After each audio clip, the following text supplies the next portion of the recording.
Well, I want to thank everybody for joining us here this morning for this press conference. And before we get started, we're going to have Chairman Jesus Tarango, Wilton Rancheria, come forward and offer a blessing. And it's only fitting because we're standing in front of a monument that is his relative, Mr. Franklin. So with that, I'd like to call up Chairman Jesus Tarango.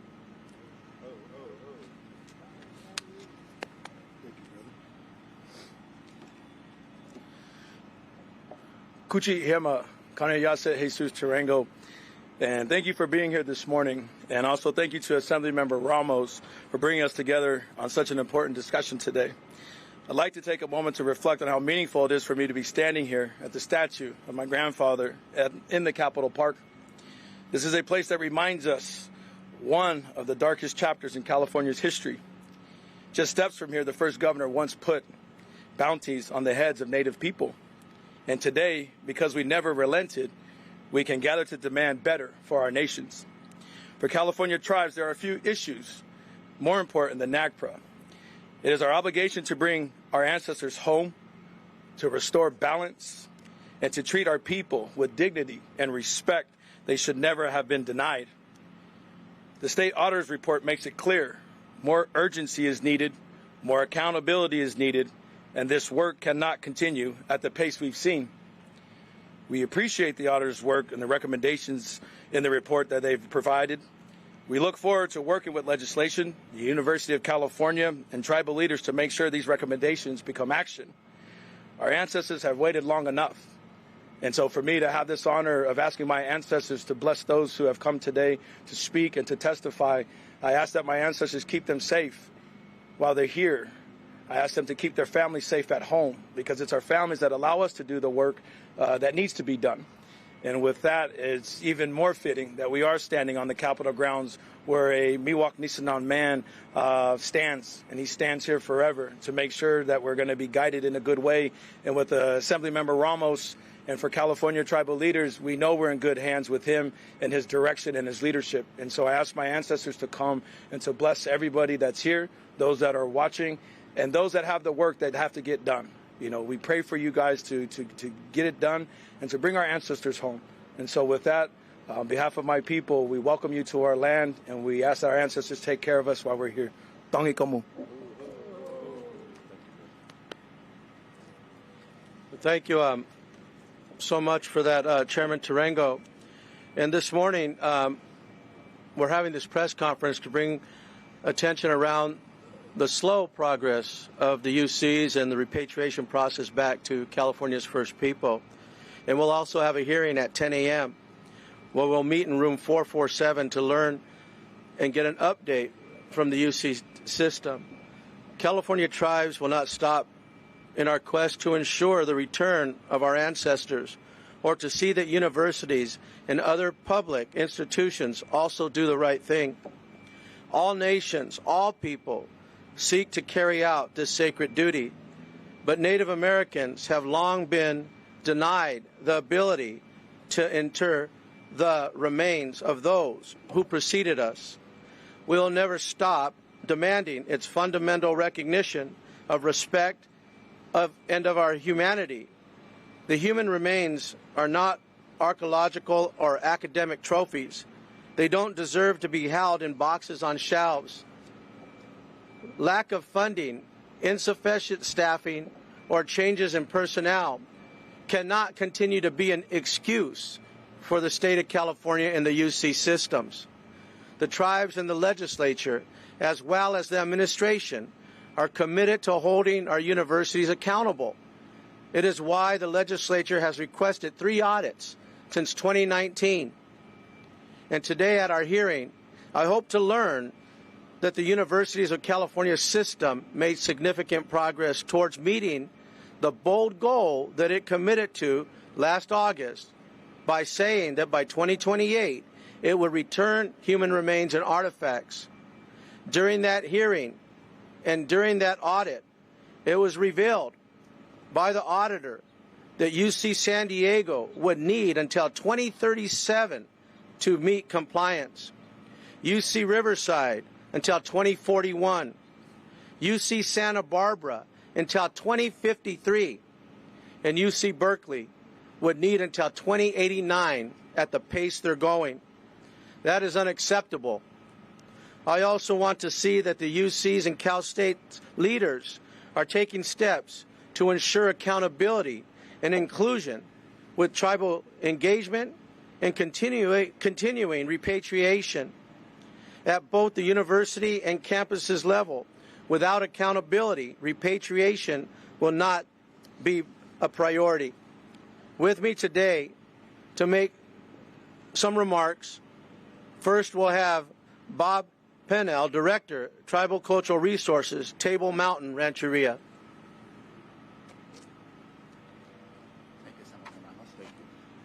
Thank you, Assemblyman Ramos. My name is Bob Pennell. I'm Cultural Resources at Table Mountain Rancheria. It's been my honor to serve for Table Mountain Rancheria for 3 decades in Cultural Resources. And it's also been my honor to work with Table Mountain Rancheria in their partnership with 4 other tribes in Central California with the Central California Yokuts-Nagbra Coalition for the return of their ancestors and their sacred objects, and for the protection of their sacred places. And thank you for having me today. I'm deeply honored.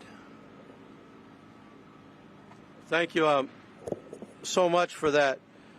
We also will hear from Charlene Nishma, Chairwoman, Makama Ohlone Tribe.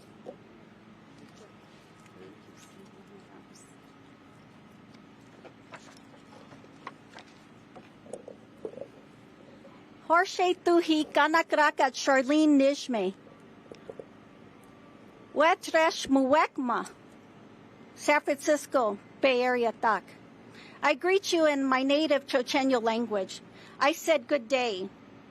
My name is Charlene Nishma, and I am the chairwoman of the tribe, Ohlone tribe of the San Francisco Bay Area, a sovereign people, previously federally recognized as the Verona Band of Alameda County, never terminated by Congress, and the first peoples of our land since time immemorial. We have survived missionization, genocide, forced assimilation, and the deliberate erasure of our federal recognition. Today, I speak on the California State Auditor's Report 2024-047. It is both a partial victory and a damning indictment. The auditor has finally said what we have cried out for decades. The University of California lacks the accountability and urgency to return our ancestors. Thousands of our relatives remain, and hundreds of thousands of our cultural items still sit in boxes there, most heavily at UC Berkeley and other ancestral territory of Huchun. Yet the report remains too clinical. It quantifies bones, but it does not convey the spiritual desecration of our ancestors, the denied return to Mother Earth. It notes the catch-22 that was created by the 2024 federal NAGPRA changes that sever Cal NAGPRA's promise for the unrecognized tribes like ours. But it stops short of demanding real remedies.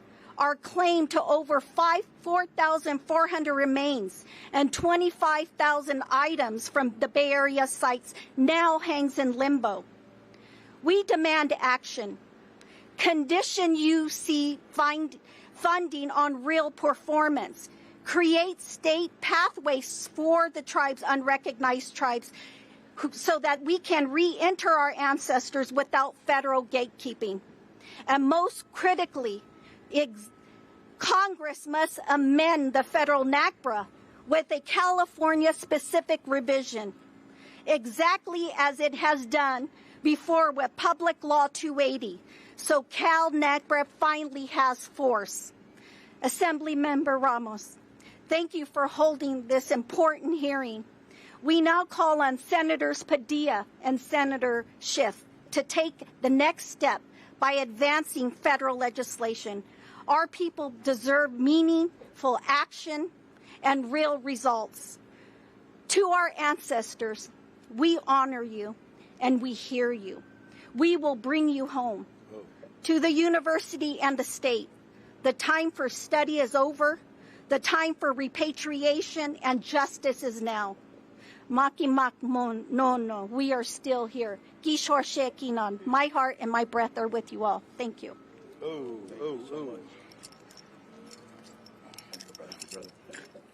Well, thank you so much. With the audit that identified 1.4 million Native American remains in the state of California, that includes all California Indian tribes in a history of the state of California that brought atrocities to California Indian people.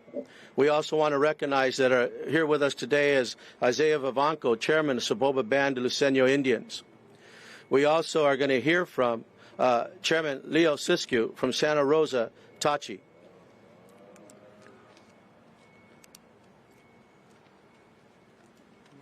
Thank you, brother. NCCM, Nimhoya Soket. Good morning, everyone. My name is Leo Siskiyou, tribal member from Santa Rosa Rancheria, Tachi tribe, and I have the privilege and the honor to serve as our tribe's chairman. You know, I feel like that we've been here before. I started this in 2019 with Assemblymember Ramos, and to be quite honest, it feels like the same old song and dance. We shouldn't have to come here repeatedly to ask to do what is right. You know, there are laws developed, and granted, these people now that are there within these UC systems weren't the ones that are responsible for actually doing it, but they inherited it, and there was laws written so they could do the right thing. It's with the utmost respect that they bring our ancestors home where they belong. You know, it's a shame that we have to continually have these conversations, and it seems like we're just talking to the wall. Well, then there's going to come a time where, you know, we're not going to shut up. You know, we're not going to keep quiet until our ancestors are home. And I think that continue by doing the press conferences and these hearings, it is vital that we continue to do them because they take our silence for acceptance. So thank you again, Assemblymember Ramos. Thank you for all being here. You know, that's, you know, our ancestors are smiling down because now they have a voice to speak for them. So thank you again for being here, and thank you again, Assemblymember Ramos, for having this. Thank you, Chairman.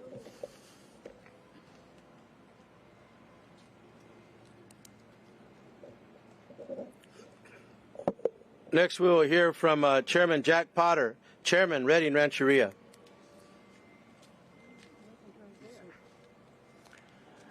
Good morning, and Hestum. I'm Jack Potter, Jr., Tribal Chairman of Redding Rancheria. And as I was standing back there, I looked out on this crowd. And it took me back in history, and I visualized all of my people out there standing there without heads. Because I know the laws that were on the books at that time was to take our heads and give a $5 gold piece.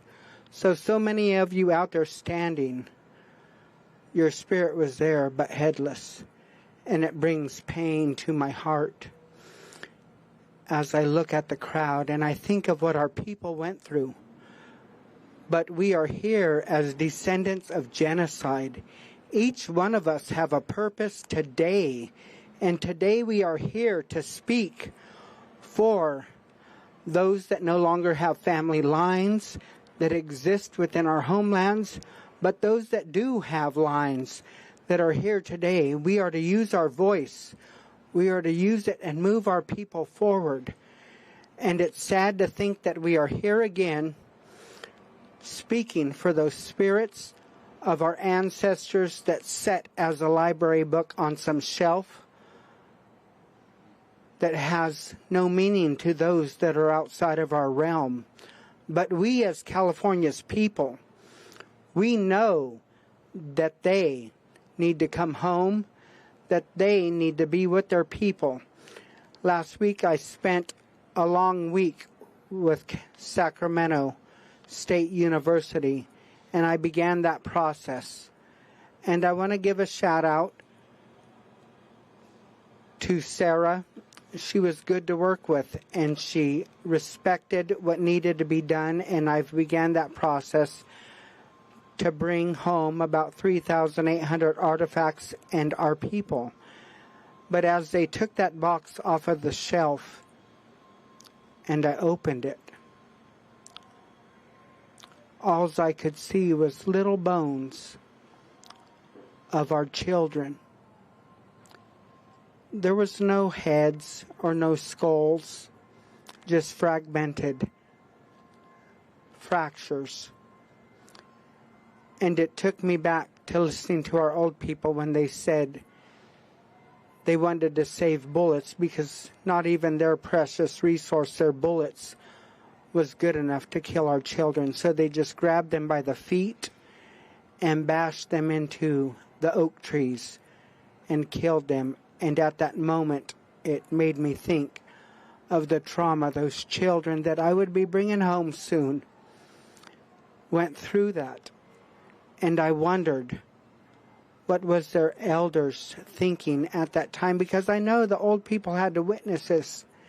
That was how they were going to break us down, was to cause trauma on our future generations. And I can't imagine somebody grabbing my grandchildren by the feet and slamming them into an oak tree and bashing their heads and ending their lives. But we, as the people of today, must endure that, because we do have a purpose, and that's to end this and get our people home. Because until then, our people are going to continue to suffer the things that they suffer in their daily lives, like my grandfather, Willard Rhodes, said. So many of our people go through struggles like alcoholism or drug addictions or even schizophrenia and these other things that speak to them. It's because they are descendants of those medicine people, and they don't understand it because there's not many traditional people that teach them that when you hear those things, that it's to carry you forward and give you instruction. And so those that have it, step out of your comfort zone and use it, because we need your help. We've got to get to becoming a complete people again. But I know we can, because we are descendants of genocide, and we are here today. Thank you, Assemblymember Ramos, for providing us this arena to share our voice, and together as California Native people, every nation that is federally recognized and every nation that goes blindsided by the federal government without federal recognition, we've got to learn to work together and quit having jealousy against one another and figure it out as California Indian people, because we are the descendants of those that survived. Thank you, Chairman Potter. And he brings up the history of the state of California, of those remains that are in those archives. Those that deserve to be in the ground suffered a traumatic death. And anywhere else, any other people would be able to mourn and put their loved ones into the ground respectfully. And here in the state of California in 2026, we're still calling for those rights as California Indian people. Next, we're going to hear from a longstanding tribal leader, Marianne Andreas, from the Morongo Band of Mission Indians.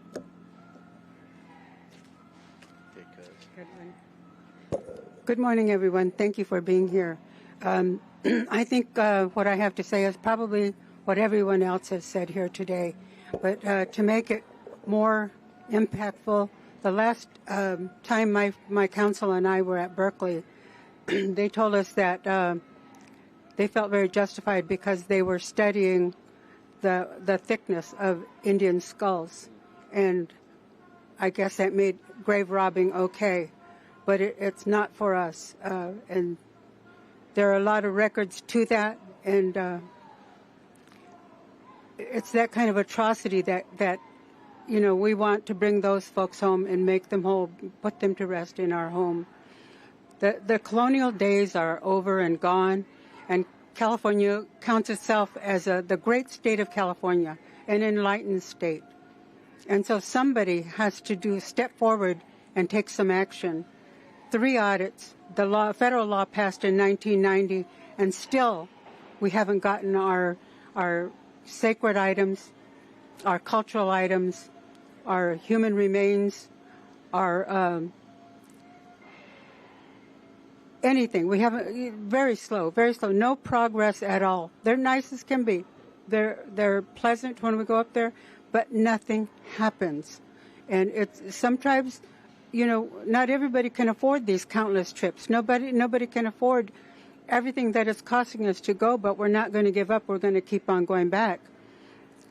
Somebody has to be accountable for what's happening at some point, and there has to be some movement. We're grateful for Assemblyman Ramos,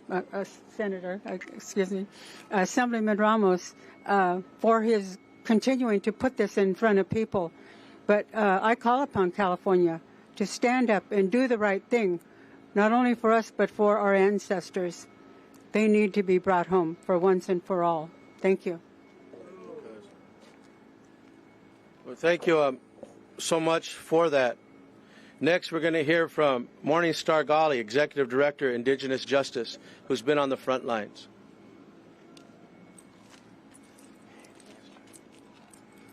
Tezika Matikcha, and my name is Morningstar Ghali. I am a member of the Pit River Tribe of Northeastern California and serve as the Executive Director and founder of Indigenous Justice. Over 20 years ago, I was asked to be a part of a coalition to address the challenges that the UC system was having when it came to NAGPRA. And during that time, what we would share was, as a coalition, this was made of tribal leaders, and I was a student at the time. We were holding rallies there on campus, and we were able to be a part of the process to call for accountability at the UC system. And so we would say at that time, as sovereign nations, tribes must be accorded the same respect, formality, and deference as would be appropriate for foreign sovereign nations. That the UC repatriation of Native American human remains and cultural items must be returned to the lands of our peoples. And so here we are 20 years later, and to hear that it's going to take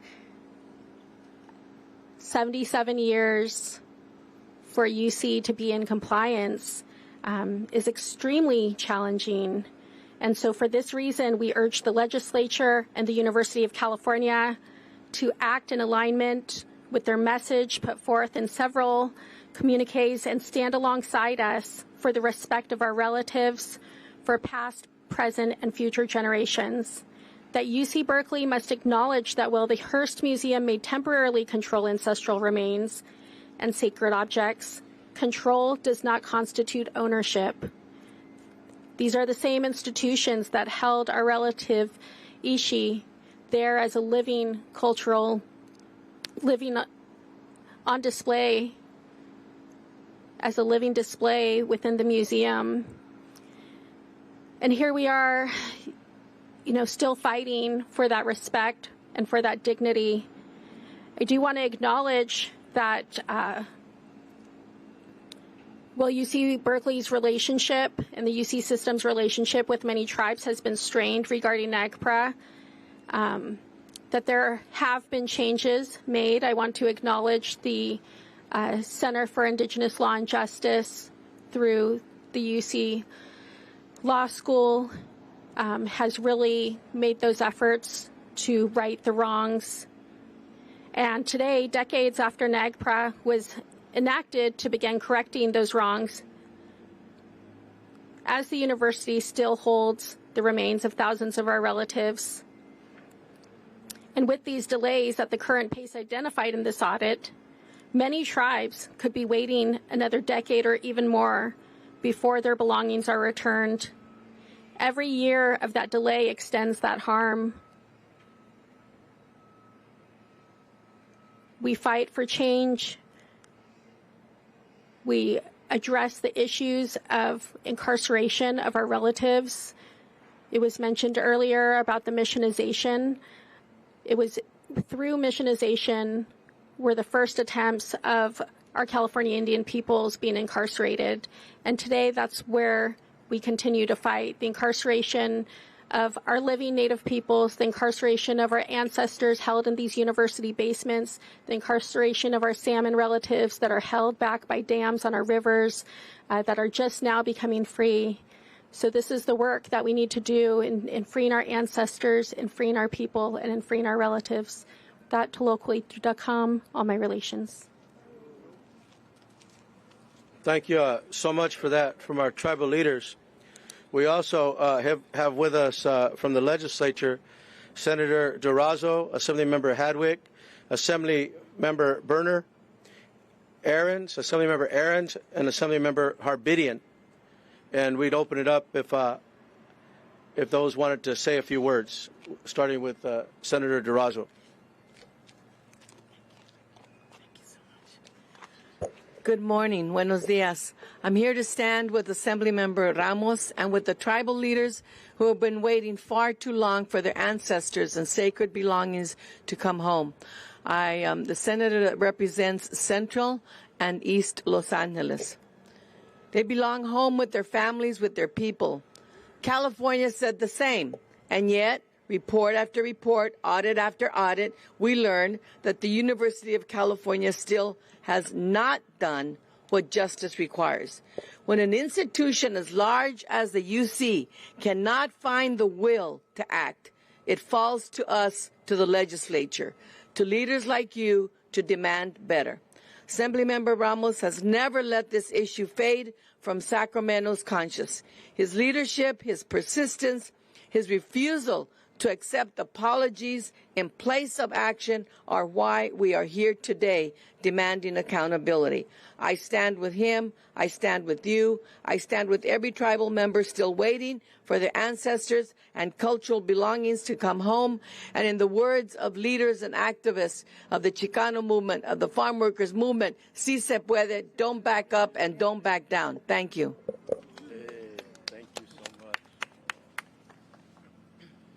Thank you so much. And next we'll hear from Assemblymember Hadwick. Hello, my name is Heather Hadwick. I'm the Assembly District 1 representative. I have 11 very rural counties from the Oregon border down to Ione and represent 14 tribes. I sat through the hearing last year, and I'm expecting to hear the same results this year, which is even more disappointing and frankly appalling. And I believe there needs to be accountability for the UC system. And I hope that the legislature will take this seriously this year and that the governor's office is going to pay attention and make sure that this happens and we can make this right for your people. So thank you. Thank you so much. Next, we're going to hear from my good friend, Assemblymember Berner. Good morning, everyone, and I want to thank Assemblymember James Ramos for convening us. I want to thank all the tribal leaders for sharing their outrage and concern in such a respectful way. I don't think I would be that respectful if I were sitting in your position. My name is Tasha Berner, and I represent Coastal San Diego, which means I represent UCSD, and I'm an alumni from UC Berkeley. The time for academic inquiry is over, and the time to restore remains and cultural items to their tribes is now. No more excuses. I came in with James. We've been doing this for 8 years. It's over. We need action, and we need it now.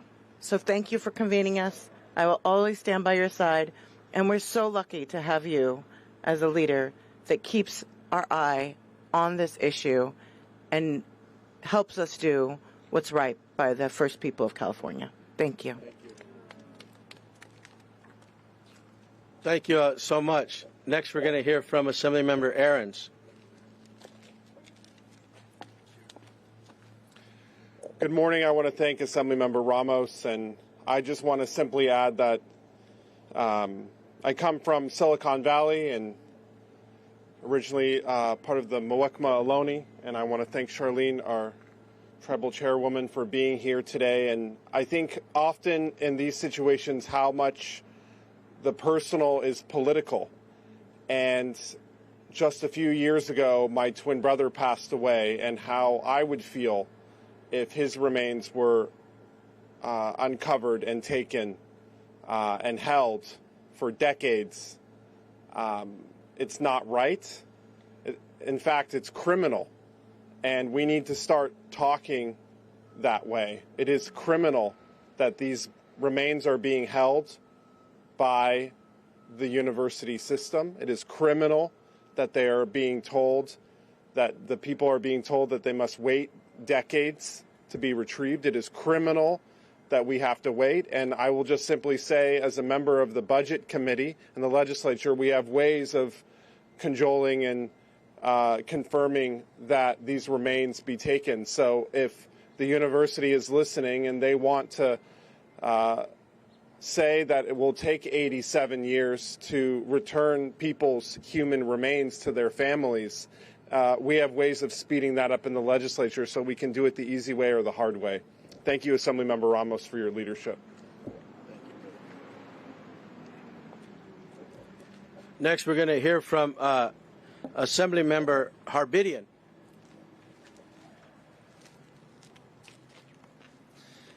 Thank you, everyone. Thank you to Assemblymember Ramos for having us here. It's an honor and a privilege to be with you. Thank you to all the tribal nations who have joined us here today and for the upcoming hearing. We've been having these hearings for the last 5 or 6 years, I believe. And as the chair of the Joint Legislative Audit Committee, it's really an honor and privilege to have these hearings. But it's getting old.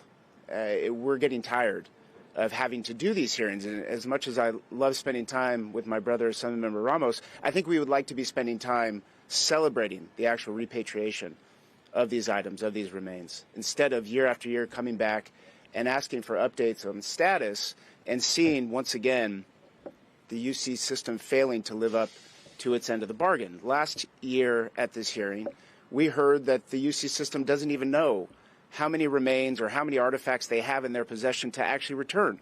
We heard decades in terms of timeline to get it done. We heard that the reason why they couldn't get it done is because they don't have expertise in the individuals to come in and identify the remains to actually return these items and these remains to the tribal nations. That last piece is so frustrating because we have the expertise. We have the expertise behind me. Each tribal nation knows exactly what is and what is not an artifact or remain that needs to be returned. And we were very clear last year, Assemblymember Ramos, me, and the rest of the legislators there, start incorporating the expertise of the tribal nations who are actually being directly affected through this process. And until they are satisfied, the work is not done. And I think that in the next couple of minutes when we reconvene this hearing, and we'll do this year after year, we're happy to do it. We're happy to hold people's feet to the fire and actually have real accountability. And we're going to hear answers that are going to be very defeating.